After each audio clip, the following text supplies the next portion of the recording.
Hello ladies, welcome to Homemakers Radio, and I have designed this to listen to mainly while you work. There isn't much to see here. I do hope to get a little more adept at using the camera and develop a house tour, and I am expecting a very young grandchild to come and show me how to do that. If you ever want to get anything done with the new technology, just ask the youngest person in the family. Now today, before you go, I want to show you my teacup. It is by Meritage, and I got it at Home Goods a few years ago, and it has a little scalloped edge on it. I love the new teacups because they have larger handles, they're dishwasher safe, they're just generally more sturdy than an antique, and I am not collecting antiques anymore because I've gotten so much more use out of these. And this is called an orphan cup and an orphan saucer because they don't go together. And the saucer is by Eileen's Reserve, and it also came with a teacup from Home Goods. Now you can still, if you type in Eileen's Reserve and the Meritage, and there's another one that I have spoken of before, you type them in and you can order them online. You don't have to go to Home Goods if you don't want to go out. But I wanted you to see this because it kind of goes with the room that I'm sitting in and the dress.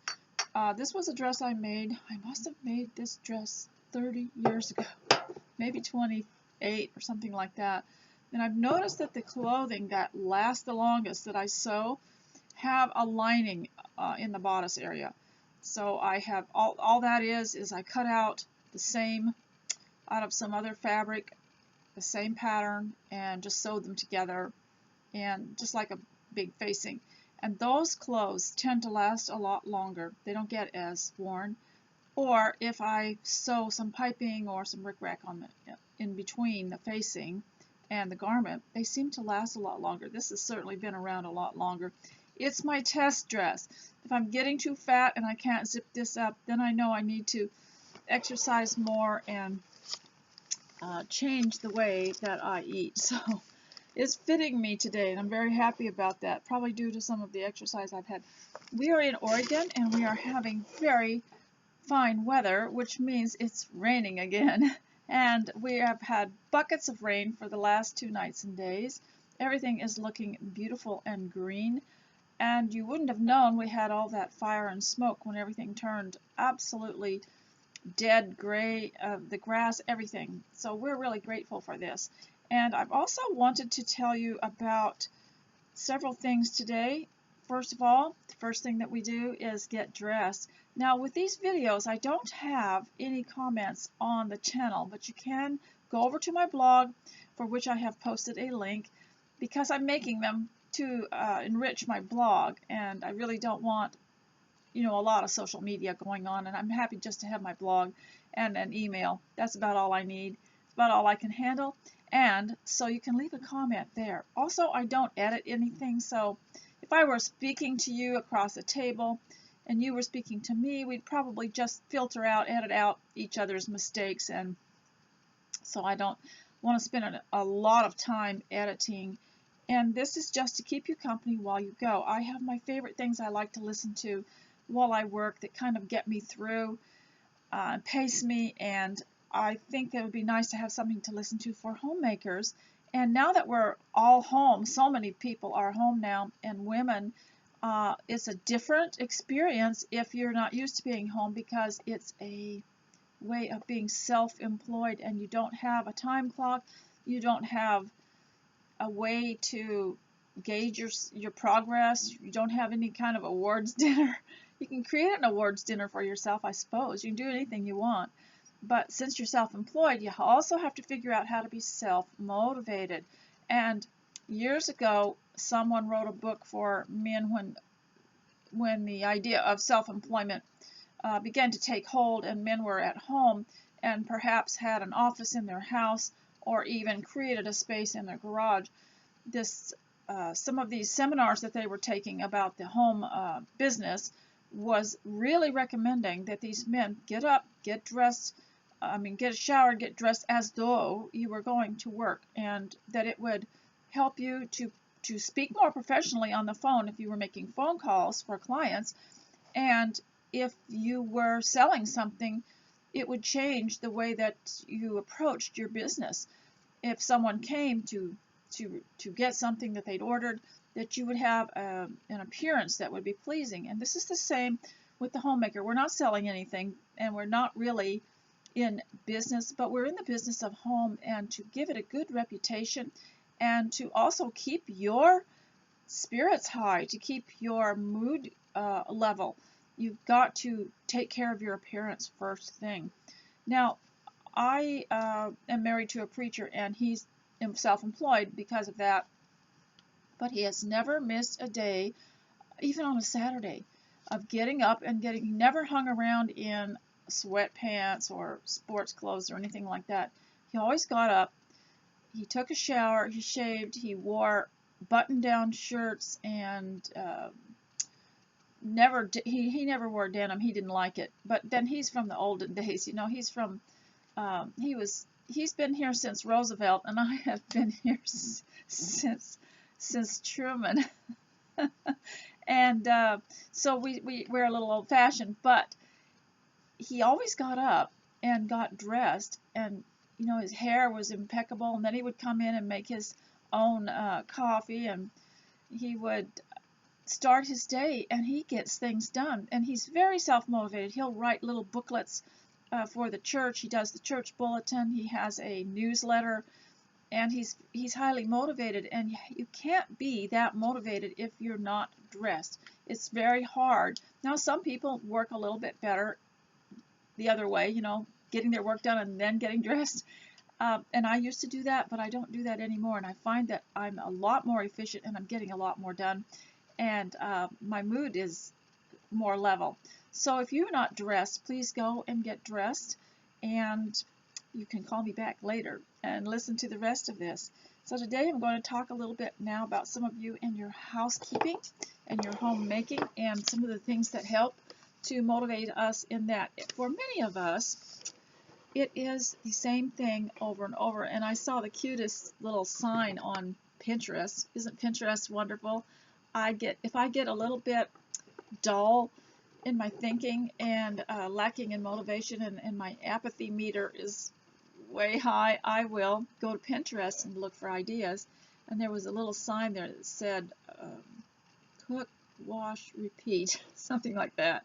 And that is what it is, and that's why people have written books. I mentioned Emily Barnes last time. She wrote books to help us have a happy home, to be happy in the home, and to have a happy atmosphere in the home. She did little things, like when she washed dishes, she would light a little votive scented candle beside the sink. I don't use candles, but I like scent, and I have a little candle warmer plate that you plug in, and you can stick something on it, like a glass of water with some scent in it, or essential oil in it, something that scents the home, or you can melt a candle on it in the jar. And she had just tiniest little touches that you might not have thought of, that I think she probably got from her olden days. She mentions her mother in some of her books, who was, I believe, a tailor or seamstress, and some of the little things that they used to do. And, you know, some of the things that we used to do in the olden days is pick flowers for our mother and put them in a little jelly jar and set them on the windowsill.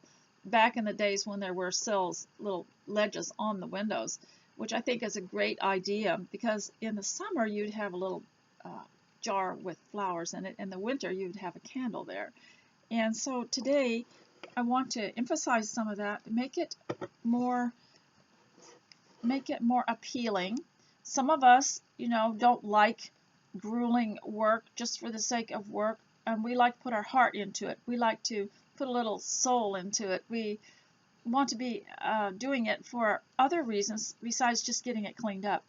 And so that is why some of these books were so popular in the 1980s and 1990s.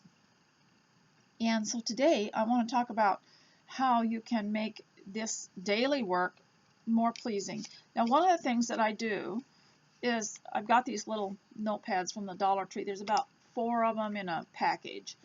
And I make a list not a time list, but just a list of what I have to do, what's the most urgent thing to do, and what I would like to do towards the end. And I've given myself a challenge. You know, I have I watch and participate in exercise videos, and they have challenges like a 3-day challenge, and so you click on for 3 days. Each day they'll have 2 kinds of exercises to do, and you try to get through the 3 days.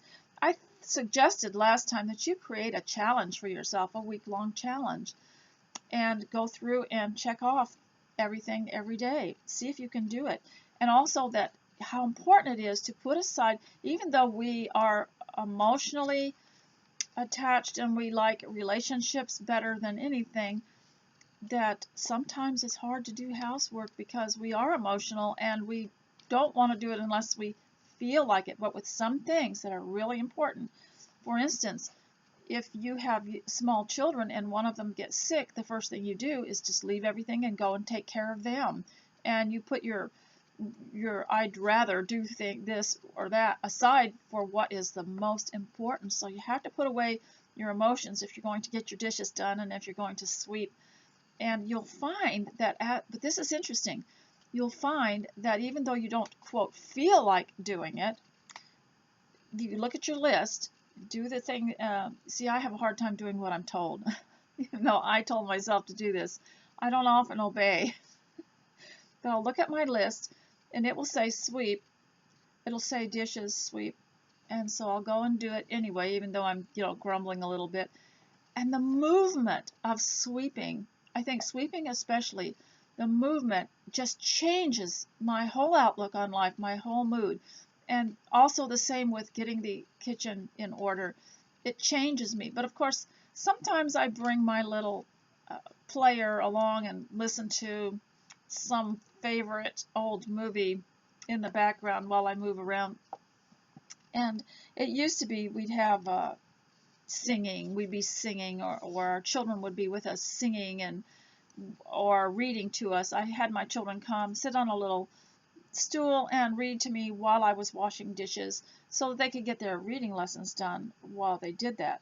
And so what I have here is is what I'd like to do, what I really like to do. Now, sometimes I'll have 10 things on here and get 2 things done because there are a lot of things you do that you don't realize.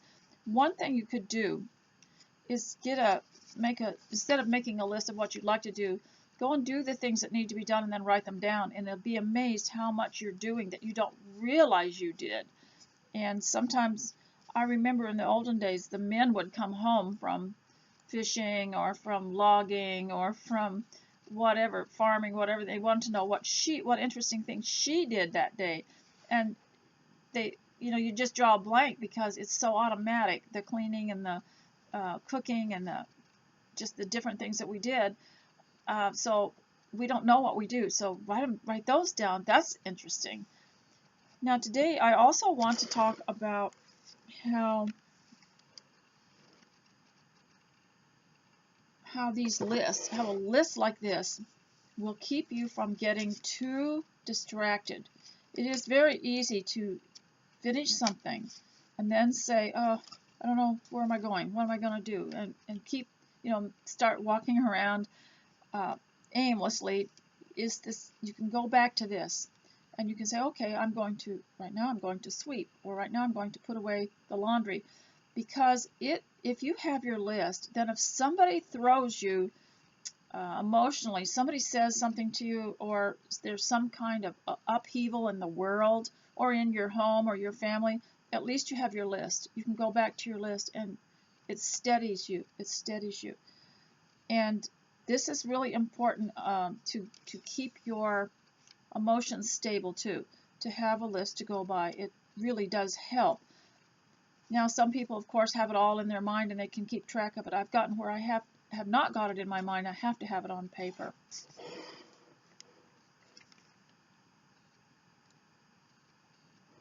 I also think it's really important to have a challenge for yourself, a creative challenge for yourself every day.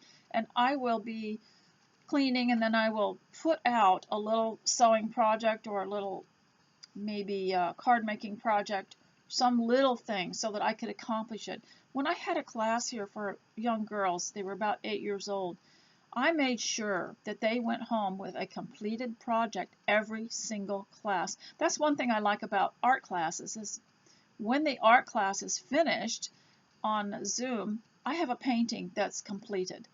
And so instead of keeping a project here and then they would come and work on it some more and do some more sewing, I wanted to give them success. I wanted to give them encouragement so that when they went home, they knew how to do the project. And they were just little things like they made a little pillow. They made a little bag with a strap on it to carry. They made a skirt. The skirt was incredibly easy, and they would wear the skirt home. And so this is the way that it is with the creative things. They give you an instant lift. They give you an instant success. So even if your creativity, if you write down create, I have a slogan here, and I believe I had it written down, and it was appearance, clean, and create. Every single day, appearance, clean, and create. And so creativity can be something as you don't have to know how to sew. You don't have to know how to knit. But it could be something as, making your bed look pretty, putting a special pillow somewhere, or putting some special thing in your kitchen when you're finished. Just being more creative. Just, maybe turning a chair around a different way. Maybe setting the table in a nice manner. And I know somebody who lives alone, but once in a while she likes to set her table. She just gets out all of her things and she sets the table and puts a different kind of centerpiece on it just because she wants to keep her skills up. I thought that was interesting too. And some of you who are alone are going to have to be more like the self-employed because they are not going to have a boss over them to tell them what to do. So you're going to have to tell yourself what to do, and then you're going to have to do what you're told. That's hard, isn't it?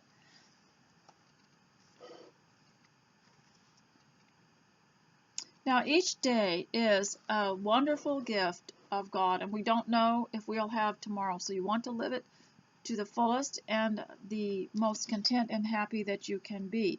Now, I have talked about people who tend to be, disapproving or contradictory or always looking on the dark side of life. And I have talked about how they are so difficult to work around because the sky is always falling with these people, and especially the news media. They can't give you any hope, and they're always going to have one tragic thing after another for you to listen to, and there's never any progress except their interpretation of progress. So I came to the conclusion that the people that constantly criticize and contradict and are always having a funk over something, they're not. I used to tell them, you're just going to have to learn to be happy. And I would, take them through scriptures of the Bible that talked about happy is the man that gains wisdom and understanding. Happy is the man that gains knowledge. And, they couldn't seem to overcome it. And then I discovered something very interesting, and that is the disgruntled person actually is quite happy. They're very happy because that's where they get their happiness from, is from being critical, from calling you a liar, from accusing you of things, constantly accusation.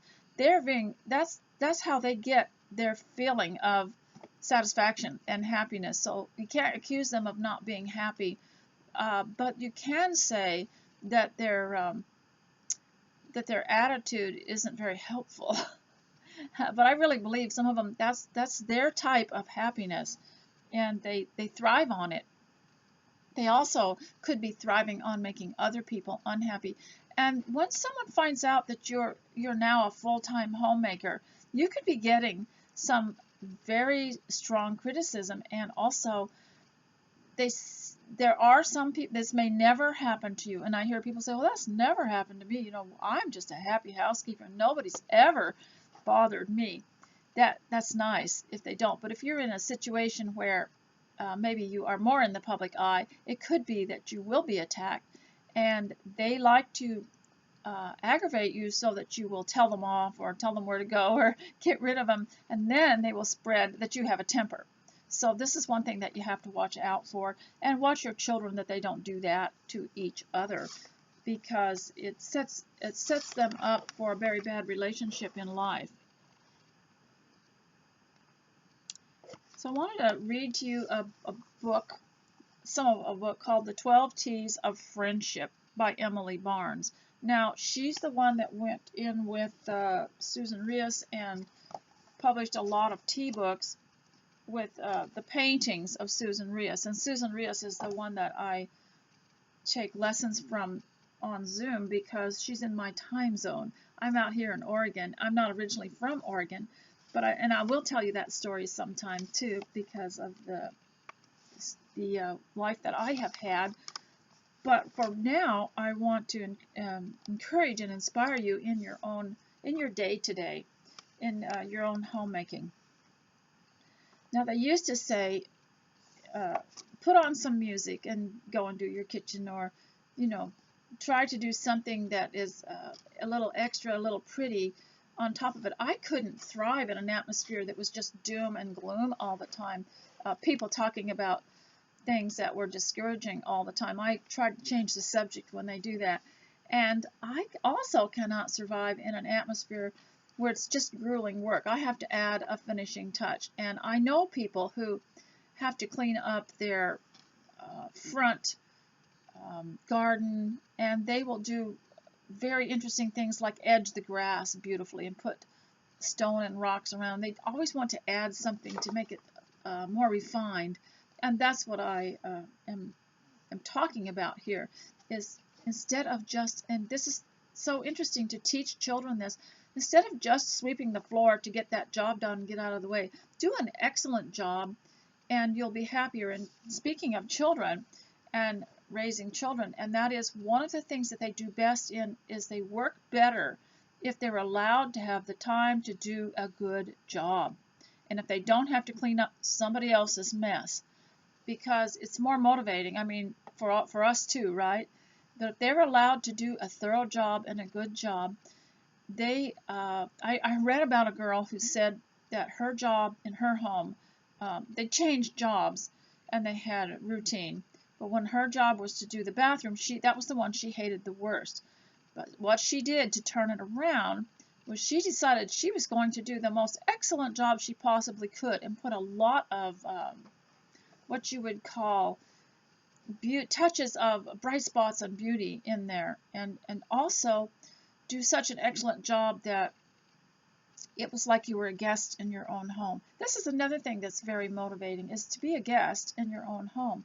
You're going to have to create it so that it's fun to be in, and that's what I say about walking through it once in a while. I've said this before, walk through it once in a while and just get a sense of, if you had seen it, if this room you have seen for the first time, what would you like to see? What would pop out at you? What would just delight you if you walked into the room? What would just, make your mood perfect if you walked into it? And we have time to think about those kind of things at home.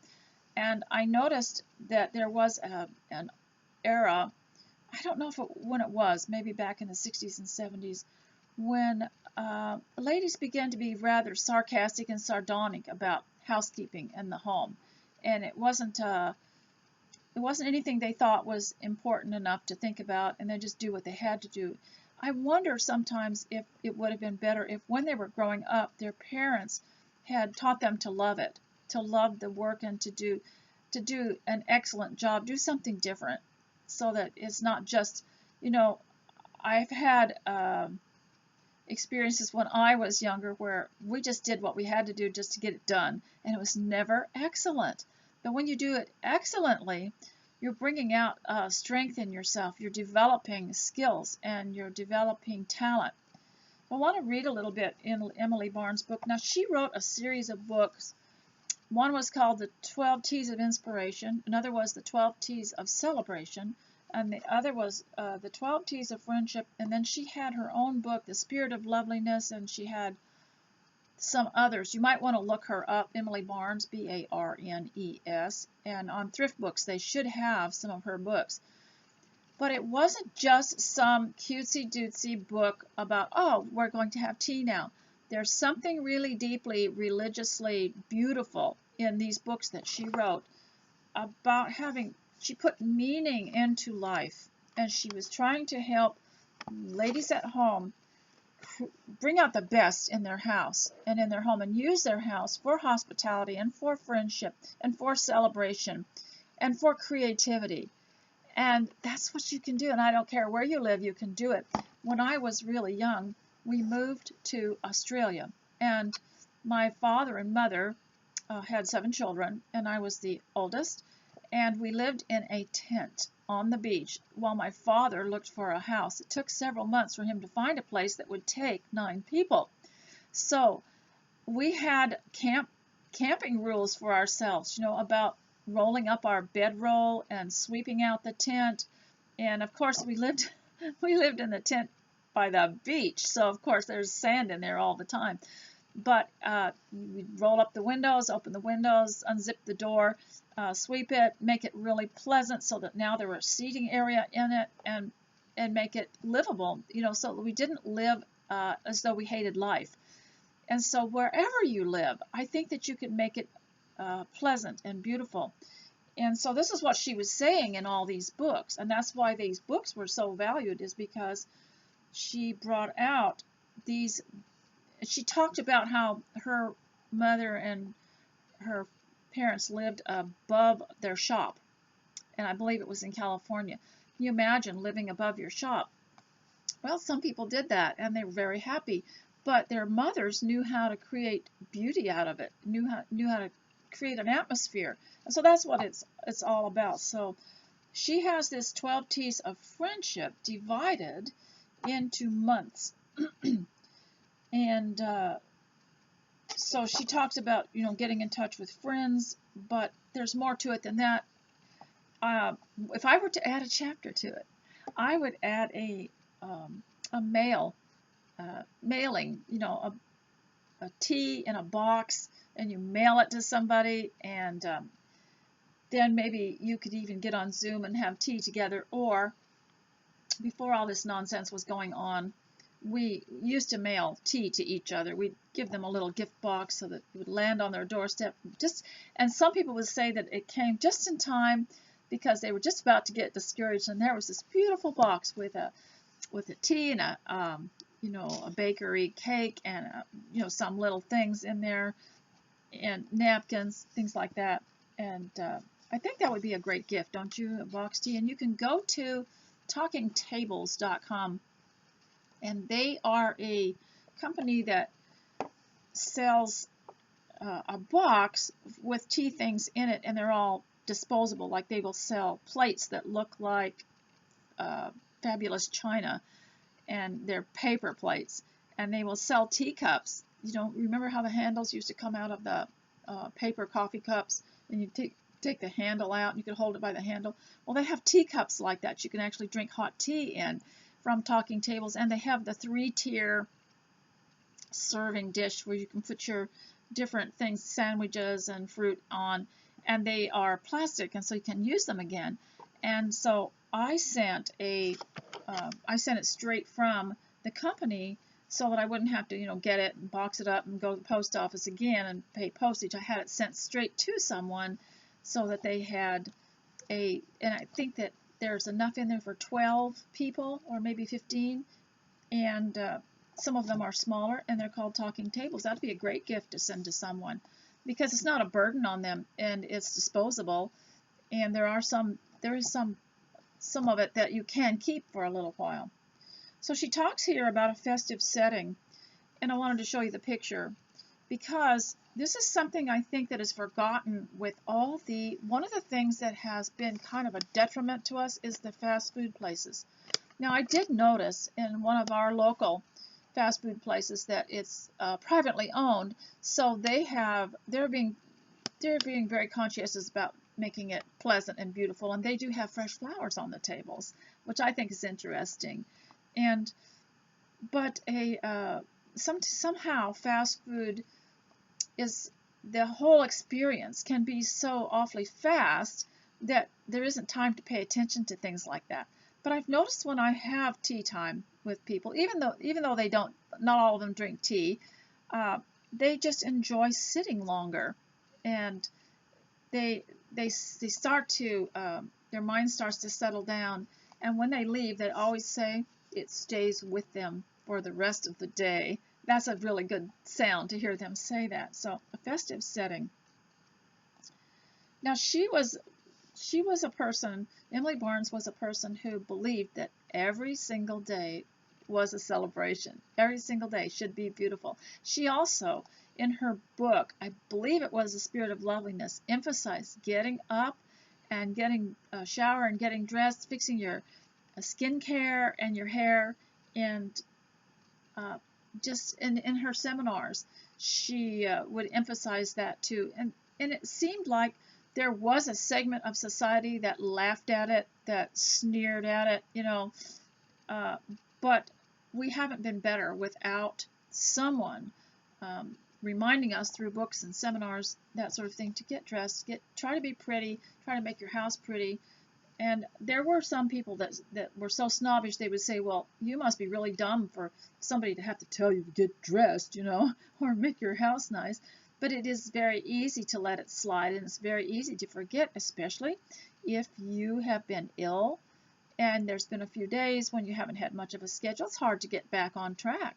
Or maybe you have small children and they have their illnesses, and it can throw off a day. And I can remember whole days when all I did was wash sheets and clean the bathroom and bathe children all day because of illness, and because childhood illnesses, a little tummy ache or something like that, and so that there wasn't time for creativity, and also might have started at the beginning of the day before I even got dressed. So it is hard, to get, sometimes you do need some encouragement. And I did have ladies in the church that sometimes would call me and say, have you got dressed? What are you wearing?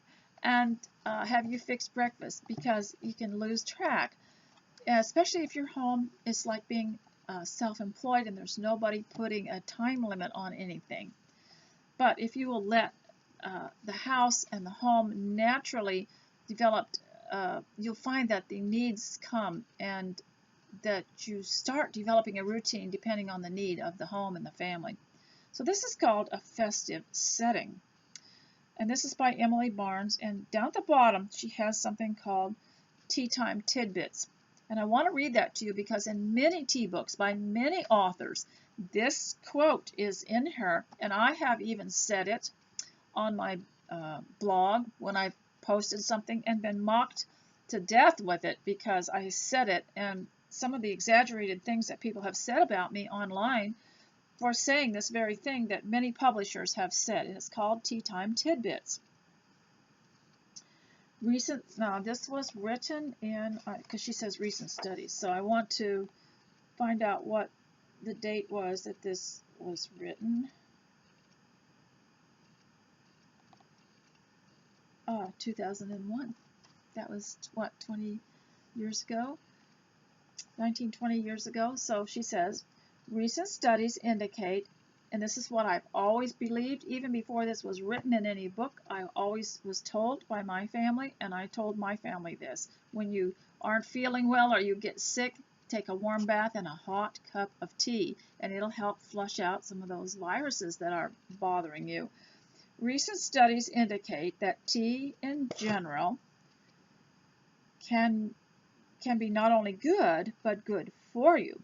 Powerful antioxidants in the tea leaves help prevent free radical damage to cells and may help prevent malignancies. They may also help lower cholesterol, fight bacteria and viruses, and even help the body burn calories faster. Okay, this was generally believed even before. I mean, you didn't have to be a scientist to know you actually felt better after you had a hot cup of tea. And my famous tea is put some blackberries in a cup and pour hot water over them, and I just love the scent of it. Or you can, any kind of fruit you can put in a teacup and pour hot water over it, and any kind of warm or hot drink. is very helpful. So I want to read what she says about a festive setting. The scene for any celebration should be festive and colorful. Now I love I go on Pinterest and I love to see the centerpieces on tables because that is a little reprieve for me after working, after cleaning up the dishes and cleaning off the table and sweeping underneath it. That's nice to have my work done, but it's just like a little touch on top or icing on the cake or just the ribbon on a package to put a centerpiece on the table. It gives you a focus. And centerpieces are just as old as royalty. And I like to go on Pinterest and look for centerpieces. And although she says they should be festive and colorful, we are going through an era where people are learning to use pastels and whites and yellows and light blues. And I like to see all that too because that's very restful for the eye. The scene for a tea time celebration should be festive, colorful, and beautiful. You can do this easily by thinking confetti with class. Decorate in an array of confetti colors, even with balloons and streamers, but use your most beautiful linens and china as well. Keep the mood festive and even whimsical, but with a slightly formal dress-up feel to it.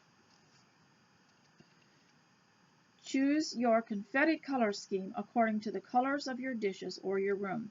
If you have a lovely pink sprigged teapot, pick confetti colors in pastels of pink, spring green, yellow, and blue. If you love your cobalt and white cups and saucers, you might choose primary colors with blue predominating. If you use simple white china or clear glass, of course, you can pick your favorites. A simple white cloth can serve as a background for your tea table. Sprinkle it with confetti you've purchased from a party shop or made yourself. Now, tablecloths were for the purpose of making it quiet and giving the tableware something to sit on that was clean and sanitary also. So it does make a difference in everything. Now, of course, if you have small children and they're going to pull on it and stuff, it doesn't make much sense to use it. But it does really help with the noise. And I believe that covering things with cloths, tablecloths, even a mantle scarf, and it creates more quiet in the home. It just absorbs the sound for some reason. And that's why I like curtains and tablecloths and couch covers, things like that, because they seem to give it a softer look and softer in the noise area. So I wanted to read that to you and give you something to do today. And I'm going to talk a little bit about homeschooling for you. And one thing that I did this week that was different, that's what I'd like to, if I wrote a challenge for you, like a 7-day challenge, there'd be one day when I would ask you to go and find some information that you don't already know that's a little bit different from what you usually go look at or read or listen to. So this week, in order to challenge myself, I looked up the names of all the states in the U.S. and their derivative, where they came from, and what the language was. And I found out that there were about 26 of them that got their names from the American Native Indians. And I was always, and I don't have that list here for you, but you can find it on, anywhere on the internet. But one thing that I was curious about was Oregon, because they say Oregon out here, but in other states we call it Oregon. Well, it turns out that it was a French name, which I've forgotten what the meaning was, green trees or something, but it was spelled O-U-R-R-I-G-A-N, and that was the French pronunciation. That's how it was pronounced, O-U-R-I-G-A-N. So it was Oregon, and I noticed that people in the East pronounce it Oregon, and but out here they call it Oregon, and they don't like you to say Oregon. But originally, that was how it got to be. Oregon was a French pronunciation of Oregon, and it's interesting how well represented the Native Americans were in the names of all these states, and it was so interesting to see the name of the state and what it meant, and how close, like Kentucky is an Indian name, and there were other states that and had very interesting meanings, like it would mean two rivers, or it would mean a land of mountains, something like that. And so that, if you are homeschooling, might want to go look up that, where did the names come from. That's something that I learned that I thought was quite interesting and enriching for me. Now, one thing I wanted to say about homeschooling is to be careful about, it's lovely if you're not experienced to get a box curriculum that has, you know, your reading, your geography, your history, your science, all in a box. But don't get to be such a stickler on these books that they take up all your time. They take up all the children's time. You can't go visiting anybody. You can't answer a phone call. You can't have anyone over for tea. You cannot do anything that's creative or enjoyable. You've got to be really careful not to let it dominate your life. It's a side experience. It's a side interest. And in the old days, when all we had was Calvert courses, they had a box curriculum they would send you, and it had an art course in it. And the parents usually would wait until the kids had done, you know, a certain amount of the academics, and then they could do their art course. Nearly every one of them turned out to be a pretty good artist because it was such a good art course. And sometimes I think that, and I know that the failure in reading, failure in art, failure in music is the result of faulty teaching, because you can get so many courses. Now, I'm like, for instance, a lot of people were art illiterate. They just didn't know anything about art, and they didn't seem to have any, quote, talent for it. But what it is training, and it's teaching. That's how you learn. And the teaching was so faulty in some of the public schools that a person was either, quote, talented or not talented. Instead of teaching them the basics of something, they would teach something, and it was so badly taught that only certain ones would catch on. And then they were told that they were gifted. But with correspondence courses and with some of the homeschool courses, you can actually learn things that you didn't think you had a talent for. And I don't think that any leader should require anything of their subjects that they're not willing to do themselves. So if you're unsure about homeschooling, order a course for yourself in something. You know, order a 6th grade or something like that and do it. Or order 3rd grade so you know what it's like to go through 3rd grade of that. And even if you don't have children, it might be fun to take a course or two that is either homeschool, private school, or Christian school, or just go online and find something. And the other thing is, if you get too absorbed in the academic part of homeschool, then you leave out things about your own life, because you can get a history book, but there's a history about you too. There's a history about, and your children need to know this. Grow up knowing. I know children who grew up saying their mom never discussed her own life or her own childhood or her own, you know, where she came from, where her parents came from, and what they did in her childhood, that their moms never even talked about it. It was like they came out of nowhere, and they only became someone when the children were born. And so you need to take out space for that and find out. Now, in the olden days, we had a hard time finding out some things because our parents wanted to settle the land, and they really didn't want to look back, and they didn't want to talk about their life back in the old country. And they always called Europe the old country, and I don't know why. But they didn't even want to speak the languages. They wanted to speak English, and it was so hard to find out a lot about them. But now that we have better research, we're finding out more about it. And one of the things that I got excited because there was someone living nearby who could play the piano, and I wanted my children to learn. So I gave when their daughters came home from their piano lessons, which I'm sure they paid a lot for every week, I gave them just a couple of dollars, and I said, could you give my children some lessons? So those girls earned a little bit of money, a little bit of pocket money from me, because I asked them to teach what they had learned at their piano lesson to my children.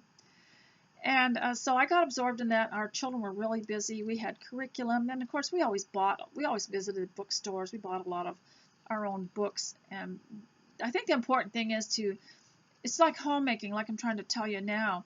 Make it enjoyable, and then they'll want to be creative and they'll want to read more. Teach them the basics, how to read, and then they will want to find out more, and teach them how to have good judgment regarding the things they do read, and they'll want to find out more. Well, it's the same with homemaking.